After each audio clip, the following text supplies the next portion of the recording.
Yep. So now is something that truly terrifies me when it comes to spending in Airsoft.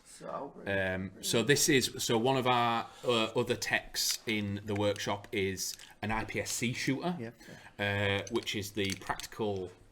Started off as practical pistol, but they obviously do like 3-gun. So they work with shotguns, M4s, and all that kind of stuff. But it's basically Airsoft time trial. Is the best way to describe it if you don't know what it is. But it's not just about how fast you can do it; it's accuracy and everything. Yeah. And the money behind these is silly. He is obviously he's an exceptional builder. He is an exceptional. But I mean, fantastic. They look pretty, but they don't look like something you'd skirmish with.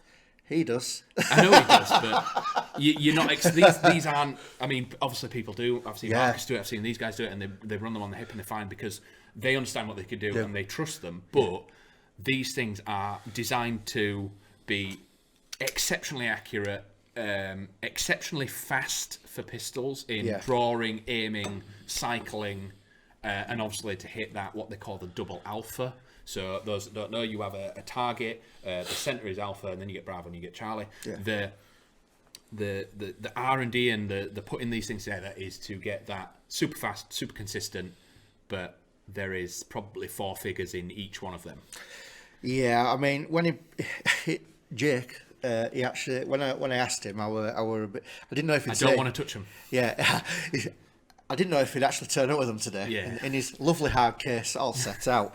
The personal build came in a carrier bag almost, and the two pistols and sidearms came in a very hard case, locked. It's locked. Digital codes, everything. Yeah, you're looking at nearly £2,000 there, and this is because he is a massive enthusiast with it. But again, that's if you like it. This is his. Don't be deviated into what other people are doing. If you like the idea of a style of airsoft, go for it. Go for it. That's what it's all about. It's all about the freedom. Just because you've gone that way, again, you're saying he skirmishes with them. It doesn't stop him doing it. No, he can totally stick that on his hip. Yes, it's a lot of money, but he wants to run around with it. That's how he wants to play. That's him. It's great. That's him. And obviously he understands how he puts them together. He builds them. He knows that it's going to perform exactly as he wants. Yeah. And we've fine-tuned them. We've even had having someone with that kind of expertise in the workshop is great. For example, when we get the SRU kits in, putting one of them together. One of the lads was like, I don't know how to do this. And he spent maybe 20 minutes trying to put this leaf spring in this bit. And he took it down to the workshop. And the guy who puts these together, because they are Hi-Capa style, he went, oh, you just do this. And it fell together. Yeah, well, I just went, he walked in and I said, the Kappa guru's over there. Yeah. And it's and it literally fell together. And it just fell together. It just fell together in his hands. And again, that's tech experience, knowing how certain bits go together. And I've always put that down to you can be a fan and an enthusiast in some way. And I always do an analogy of cars with Airsoft. When it's the amount of manufacturers there's probably the same amount of manufacturers in Airsoft that make cars and parts and everything like that. But you also have people that are car enthusiasts and know a lot about enthusiasts, but don't know enough to go inside them.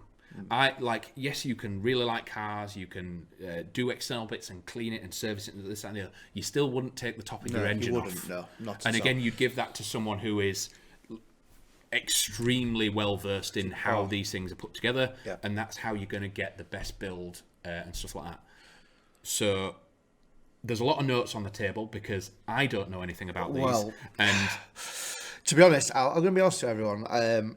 He has been teaching me. Yes. And that's what Airsoft is every day. I mean, I've got these notes. I've got what's in them in front of me, but I don't really want to drone on with it. I brought it with me just to sort of look at, just in case. Yeah. But the idea of what's going to happen here is we are with Jake. I am looking to doing our own patrol base section of Hi-Capas.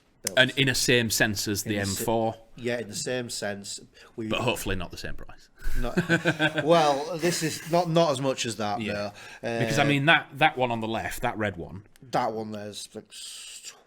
I mean, even the optic on top of it's enough. But, yeah, I only asked one price, and I know this one's 800. Yeah.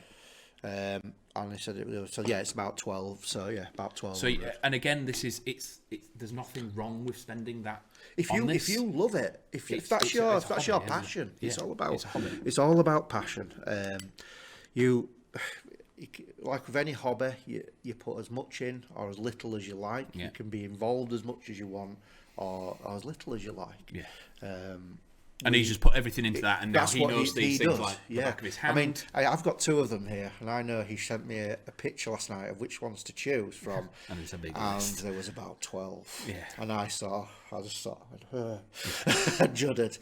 But so going back to it, what I am working on with Jake is that we will be able to offer some cool Hi-Capa builds for you, pre-done, pre-tuned. And they'd be offered in the same instance as the gun would be. It would come in a case, you will get a logbook, you will get your warranty on it and your servicing. And that's basically where we're looking at to go with that. And again, like Hi-Capas, for those that are new and haven't seen or don't know what a Hi-Capa is and what practical shooting is, you could put Hi-Capas next to M4 and the list would be the same length when it comes to variants, different receivers, different slides, different muzzle brakes, different optics. I mean, when I started, even the thumb rest on the side. When I started talking to Jake with it, I mean, I'll be very honest, because it's something I never delved into with it. And since I met Jake, this is when I've sort of started delving into. He's been teaching me all the different bits. But he's like, at the moment, there's a special competition that you can go into. What he's looking to do, and your gun has to fit in a box this size. You can do whatever you want to it. If it fits but it has to fit in this box. So he's having to mill the shapes of the fronts of the so it fits in this the box. Optics are on at a side. Oh god, it's mental. But again, this all came from the ban on real stuff in the UK many years ago. They obviously all handed all their stuff in, and it wasn't allowed anymore. But they still wanted to follow that hobby. So they all went into the airsoft market, got the pistols from that, and carried on doing it. But there has now been this meld of yes, I am doing that, but I can still do the skirmishing. Yeah, you can still do the skirmishing with it.